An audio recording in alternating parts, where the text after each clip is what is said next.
За тэгэхээр би нийгмийн ажилтан захидлын уралдаанд ирсэн захиануудаас та бүхэн цувралаар хүргэж байгаа байлээ. Тэгэхээр дараагийн захиагаа хамтдаа уншъя. Хүүхэд бүрийн зүрхний манаач би нийгмийн ажилтан.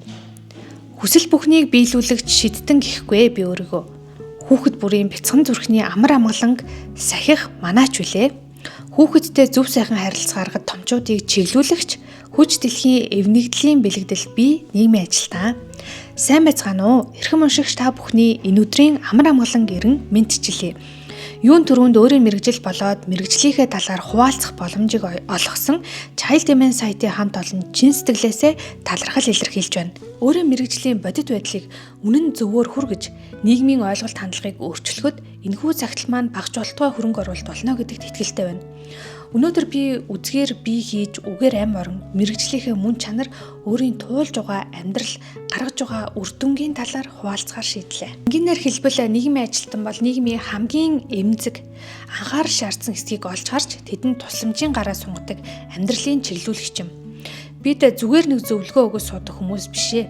Гэр бүл хүүхэд залуучуудын дунд үүссэн асуудлын уг үндсийг нь оншилж тэднийг аюулгүй эрүүл орчинд амьдрахад нь тусалдаг хууль эрх зүйн болоод сэтгэл зүйн гүүр болдог мэрэгжил юм.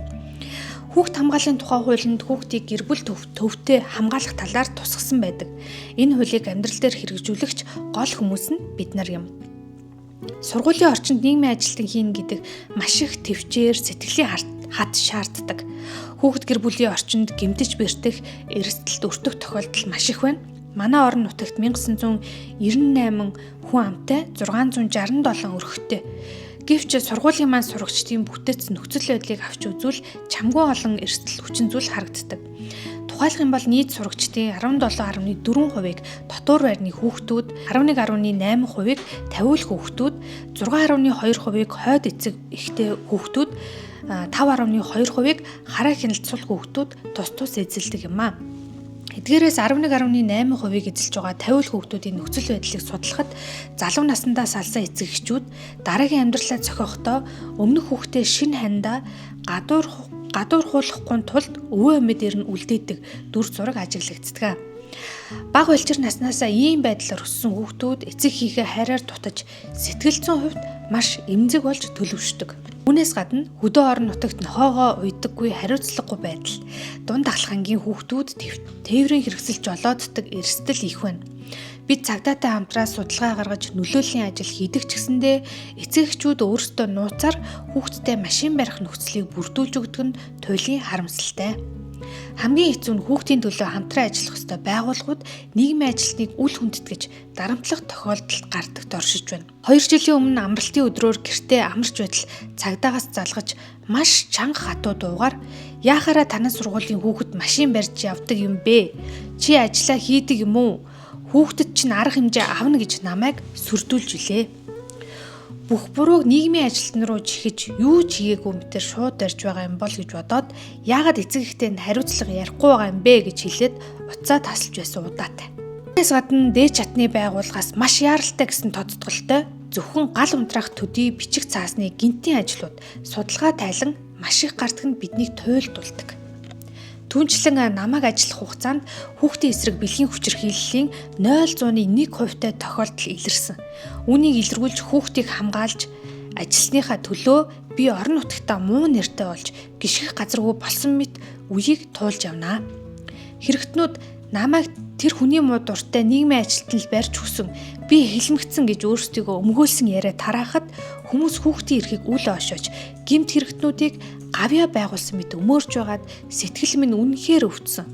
Мөн сургууль дээр хэрэгт холбогдсон хүмүүсийн гэр бүлийнхэн таарах, тухайн хэрэгт холбогдсон хүн энд тэнд таарахтаа над руу муухай харах, зэвүүцэх тохиолдол их байдаг. Шийдвэрийг би гаргадаггүй гэдгийг огт ойлгодоггүй.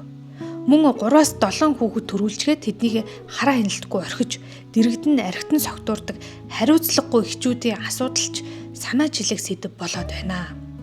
За гэвч энэ бүх нулимс хүн төрхшээлийн ард нийгмийн ажилтны хөдөлмөрөөр хамгаалагдсан хүний амьдрал хүүхдийн ирээдүй байдаг юм. Бид хүүхэд хамгааллын баг, хамтарсан багаар үйлчлэгээ үзүүлсэний үр дүнд хичээл завсарталт байхгүй байна. Бусад эрсдэлтэй хүүхдүүдийн аюулгүй байдлыг хангах чиглэлээр төлөвлөгөө гарган тасралтгүй ажиллаж байна. Би сургууль дээрээ 2-3 дугуулan бүлгийг хичээллүүлж хүүхдүүдийн илтгэх чадвар, өөрийгөө хамгаалах чадвар түлхүү анхаарч тэмцээн уралдаанд бэлтгэн оролцуулж хүүхэд бүрийг хөгжүүлж байгаа маань бидний ажлын хамгийн том бодит үр дүн юм. Хүүхэд бүрийн гэгэн сайхан хүсэл мөрөөдлийг сонсон ярилцаж суух нь миний амьдралын хамгийн сайхан мөчүүдийн нэг юм аа. Нийгмийн ажилтан хүүхдийг хамгаалж, нийгмийг эргэлжүүлэхийн тулд бидэнд дараах дэмжлэг ус агаар мэт хэрэгтэй байна. Нэгт хамтрагч байгууллагууд нийгмийн ажилтныг дарамтлах, буруутгах биш, харин хүүхдийн төлөө тэгшэрхтэй хамтран ажиллах түнш гэж харж мэрэгчлийг минь хүндэтгэх хэрэгтэй байна. Зөвхөн гал унтраах төдий гинтийн судалгаа тайлангийн ажлаар дарах биш, хүүхдтэйгээ тулж ажиллах бодит цаг хугацааг бидэнд үлдээмээр байна. Мөн хүүхдийн эсрэг гэмт хэргийг илрүүлсний төлөө нийгмийн ажилтан өөрөө орон нутгатаа чичлүүлж, сэтгэл зүйн болон бие махбодын эрсдэлд орохоос хамгаалсан эрх зүйн орчин хэрэгтэй байна. Нэг удаа 2 дугаар ангийн бяцхан сурагчтайгаа дүрт хуураад ярилцаж, "За, хэрвээ чи нийгмийн ажилтан байсан бол юу хийх байсан бэ?" гэж асуухад хүү хэв нэг инээмсэглэснэ. "Өө, яах вэ багшаа, ажиллаа л хийндэ" гэж хэлж үлээ. Нэрэл бид юу ч болж исэн ажиллаа л хийн л дээ. Тэр бяцхан зүрхнүүдийг хамгаалахын тулд.